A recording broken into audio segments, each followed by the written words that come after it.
On May 29, 1982, a gruesome discovery was made in a remote area of Loxahatchee, Florida.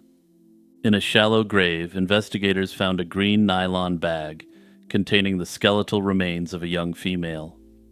The condition of the remains immediately indicated foul play.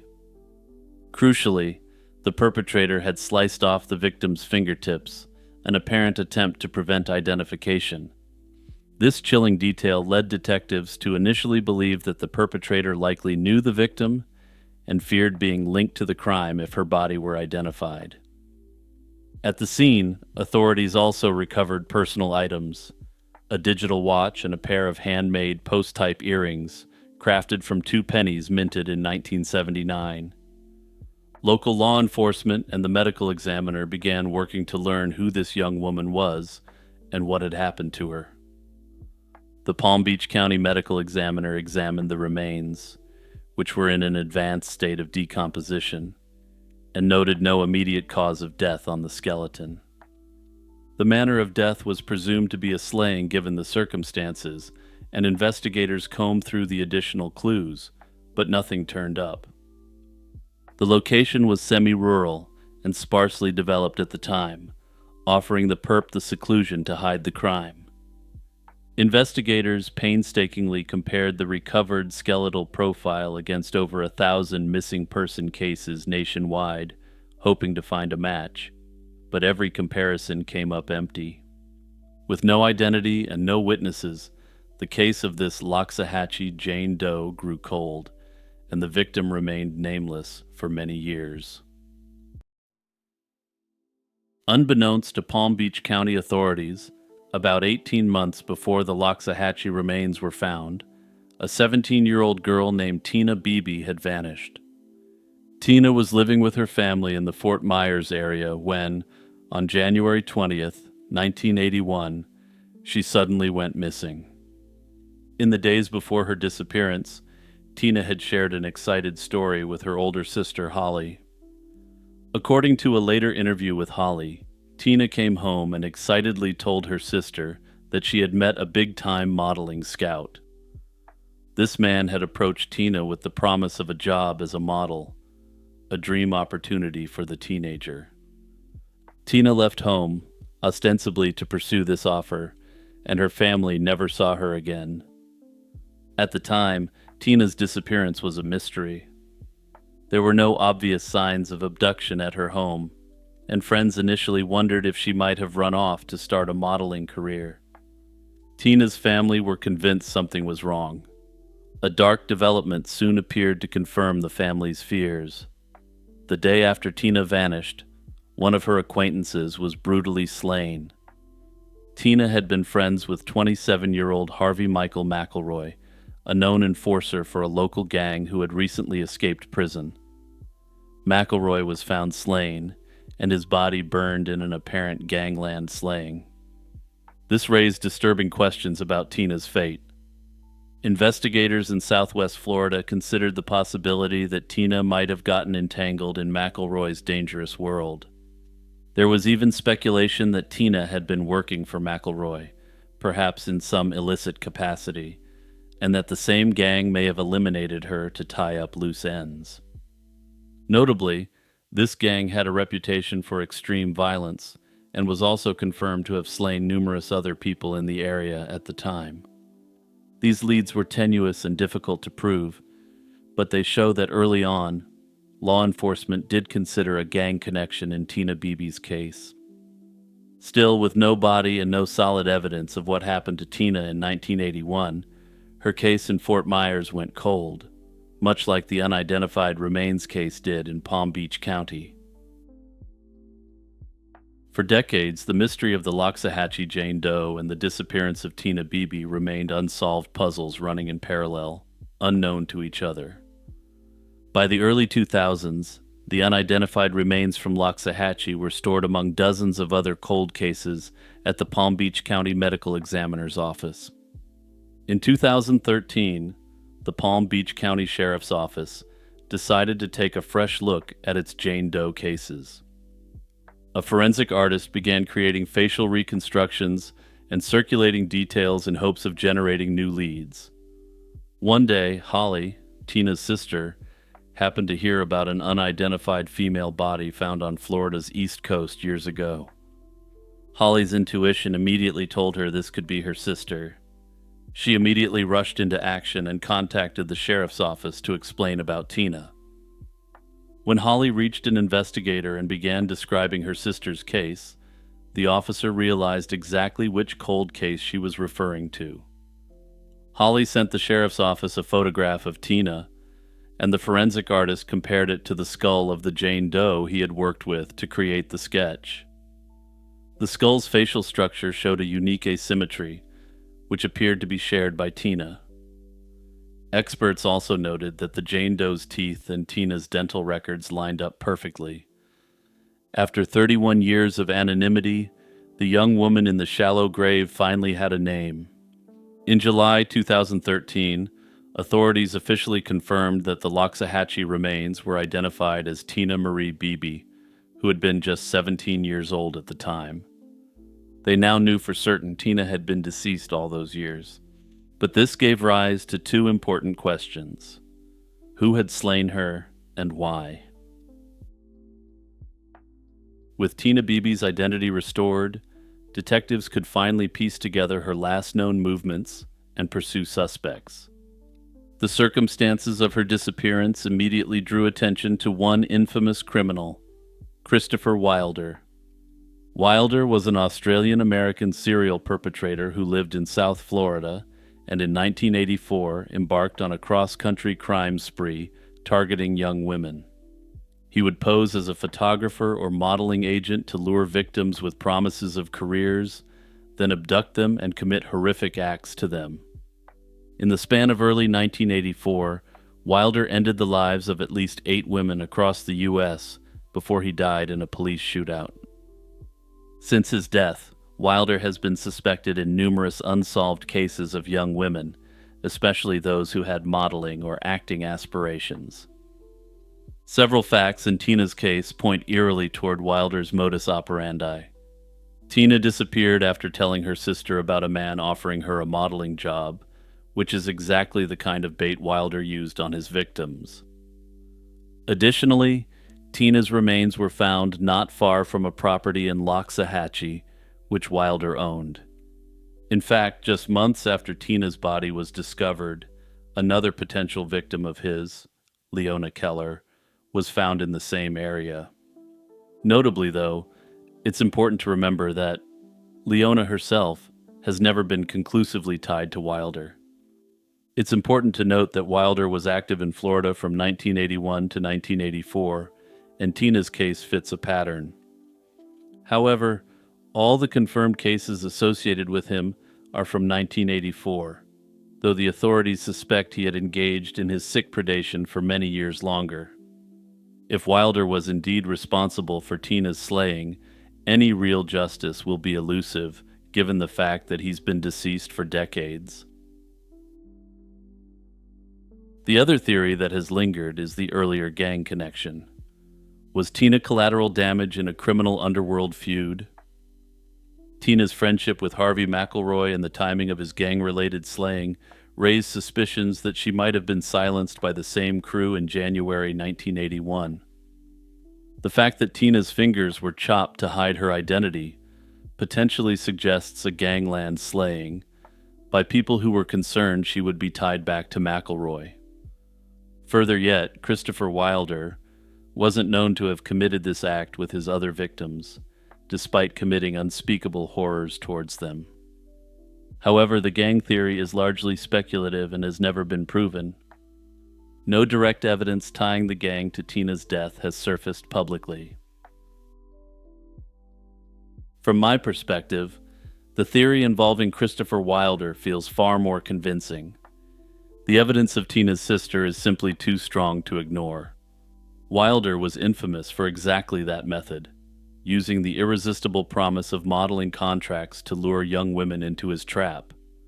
It's eerie to think Tina excitedly shared this opportunity with her sister, completely unaware she was likely speaking to the man who would end her life the next day.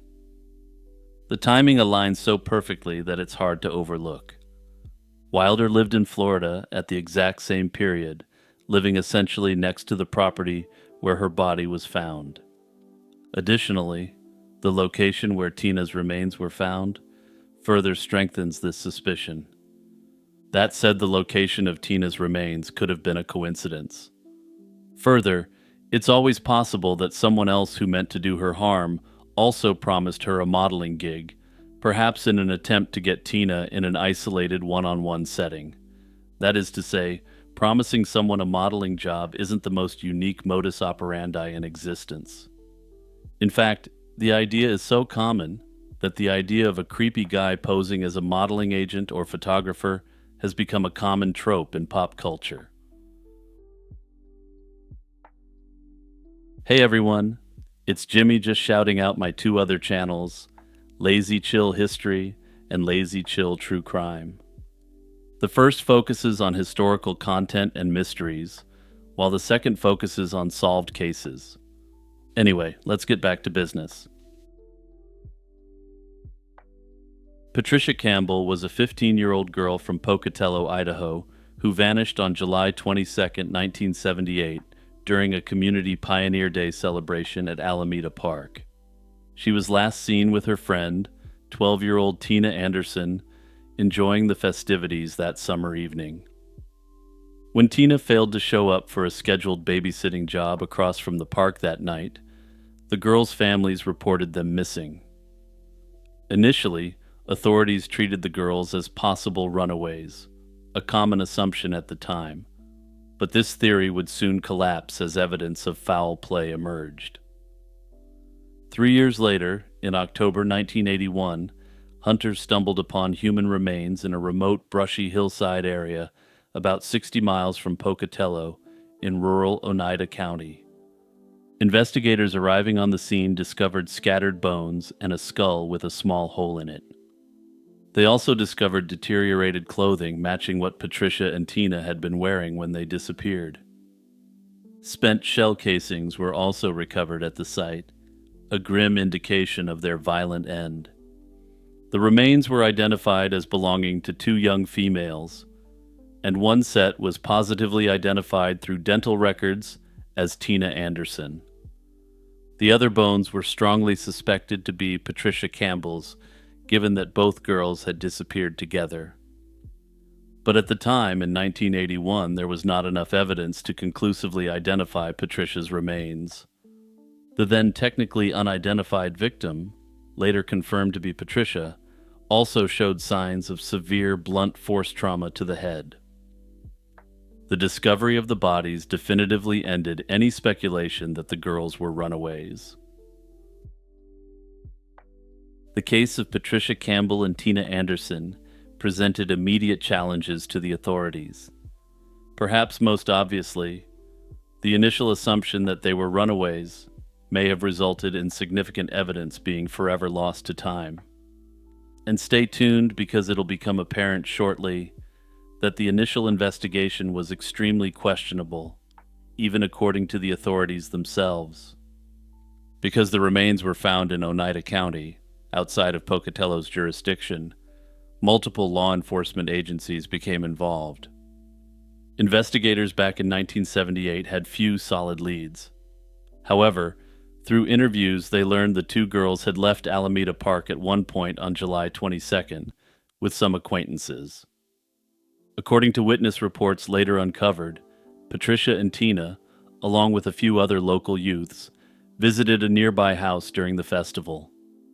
From there, they then rode in a pickup truck with several adults to an area known as Moonlight Mine Road, a popular party spot for teens at the time. Those adults told police they had driven the girls back to the park after the outing, and neither girl was seen again after that.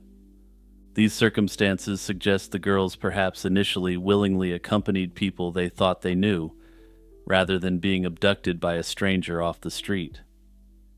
This would become a key point in the investigation, steering some investigators to suspect someone in the girls' social circle rather than an unknown predator.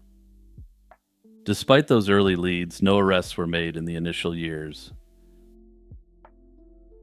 Years later, the investigation gained new momentum, and the scarcity of initial investigative materials was noted. In 2002, Oneida County Sheriff's Deputy Patsy Sherman took it upon herself to re-examine the cold case. She was shocked to find that the entire case file was made up of a large envelope and some physical evidence that had been preserved. Sherman spent years coordinating with multiple agencies and tracking down old witnesses, gradually expanding the case file. A major break came in 2007 when a joint task force of officers from 5 agencies and 3 counties was formed to excavate and reinvestigate the crime scene. In May 2007, detectives returned to the rural canyon where the remains had been found and unearthed a key piece of evidence that had been missed. They didn't publicly reveal what this item was, but investigators described it as directly linked to a suspect that hadn't been publicly named. Around the same time, an Idaho prison inmate provided new information about possible suspects, further energizing the inquiry. However, again, it's unclear what specific evidence came from this, and if that evidence has been able to further these cases.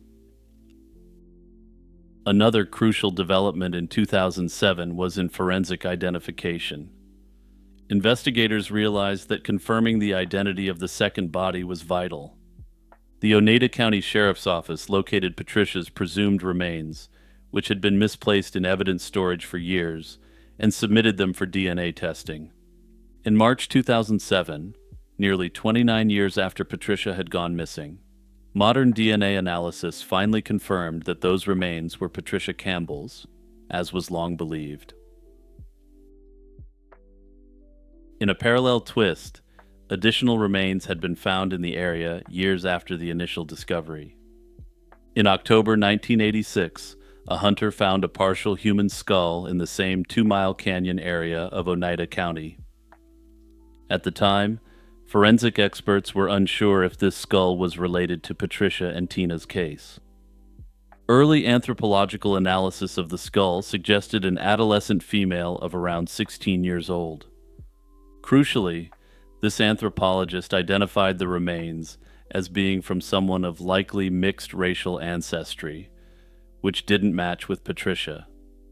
As a result, Patricia was considered and then ruled out as the identity of the skull back in the 1980s. Investigators believed it might belong to a third unidentified victim, colloquially dubbed the Oneida County Jane Doe. Unfortunately, this skull too was mishandled. It was sent for testing and then lost in transit between labs and evidence rooms, remaining missing for decades. It finally resurfaced in 2018, giving detectives another chance to identify the skull, but I'll come back to this in a moment. By 2016, authorities felt they were closing in on the culprits. The Oneida County Sheriff's Office announced publicly that year that the case was essentially solved, at least in theory. Investigators were confident they knew who the perpetrators were, the motive, and how the slayings occurred. However, this announcement came with a major caveat. Some key physical evidence had been lost over time, leaving their case strong but largely circumstantial. In 2017, Oneida County's prosecutor announced that due to the lack of available evidence needed for trial, he was handing the case back to investigators for further work. He noted that certain evidence had deteriorated or disappeared, making it impossible to meet the burden of proof in court. By way of reminder, and why this is so important, the prosecution, as a general rule, only has one shot on a charge, so they need to come prepared with their best possible evidence. Still, this was a frustrating setback, even though law enforcement believed they had identified more than one suspect responsible for the disturbing acts. A major breakthrough in the forensic side of the case came in recent years. With the skull from 1986 back in hand as of 2018, the Sheriff's Office partnered with advanced DNA specialists to finally put the Oneida Jane Doe question to rest. In 2021, the Sheriff's Office teamed up with Othram, a private laboratory specializing in forensic genealogy, to attempt to identify the skull using cutting-edge techniques. Othram scientists successfully extracted DNA from the degraded skull fragments and performed forensic-grade genome sequencing to build a comprehensive genetic profile. This proprietary method was used to create a genealogical profile and match this Jane Doe to Patricia Campbell. Importantly for the investigation, this reshaped the narrative of the case by clarifying that there weren't more victims in that canyon. Over the years, investigators and local residents have formulated several theories about who was responsible for the slayings of Patricia Campbell and Tina Anderson, and why. Between 1978 and 1983, at least 4 teenage girls in the region were abducted and slain under mysterious circumstances. All were students around the same age, many from the same school, and all vanished in or near Pocatello. It's been speculated that given the fact that this is an area with a small population, the odds of these cases being unrelated is infinitesimal. Early on, Ted Bundy was even speculated to have been involved in the slayings of these 2 girls, but Bundy was confirmed to be elsewhere by 1978.